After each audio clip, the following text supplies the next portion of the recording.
سلام عليكم وعلينا سلام، سلام إليكم وإلينا سلام، سلام على من رد السلام وسلام حتى على من لم يرد، سلام باسم الرب السلام رب العباد الله الصمد، سلام ترعرعن فيه، سلام معجون بأرض هذا البلد، سلام ما عدنا نسكن فيه، سلام ما عاد يسكن فينا، سلام نراقبه وهو يحزم حقائبه ليهجر رويدا رويدا أراضينا ويحل مكانه تسليم واستسلام لتأسلم لا إسلام فيه، كأن إسلام أجدادنا ما عاد يعنيه.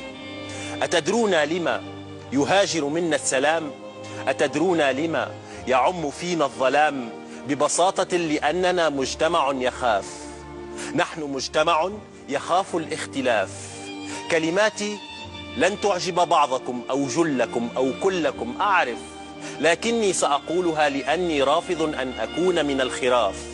نحن مجتمع يرفض الاعتراف أنه مجتمع يعيش التخلف، نحن مجتمع يصيح بكل صفاقة ويدعي أنه حامل لفكر مختلف، نحن مجتمع يهوى التعالي من فراغ ويدعي أنه مجتمع مثقف. يا ويل ما هذا القرف، فقبول الاختلاف عندنا ليس إلا غلاف. اختلاف اللون يؤذينا، اختلاف الشكل يؤذينا، اختلاف الفكر يؤذينا، اختلاف الدين يؤذينا، حتى اختلاف الجنس يؤذينا. لذا نحاول اغتيال كل اختلاف فينا، تحولنا لبعضنا سما زعاف. نحن مجتمع أحمق من الحمق، نعم نحن مجتمع أحمق من الحمق. نتنازع على التفاهات والترهات والخرافات ونرفض دوما أن نغوص في العمق.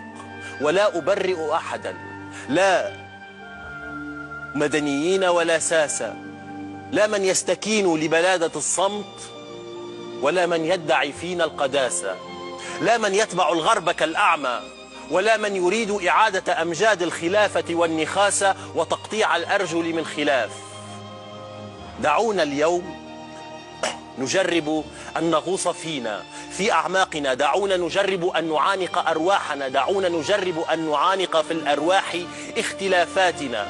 ها أنا أمامكم بلوني، بشعري، بشعري، بأطواري، بأفكاري، أنا لا أخافكم، أنا لا أخاف اختلافكم عني لأنني منكم ولأنكم مني.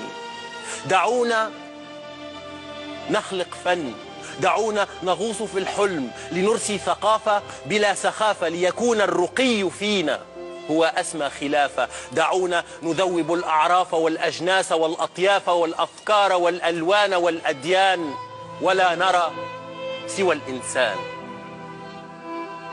شكرا.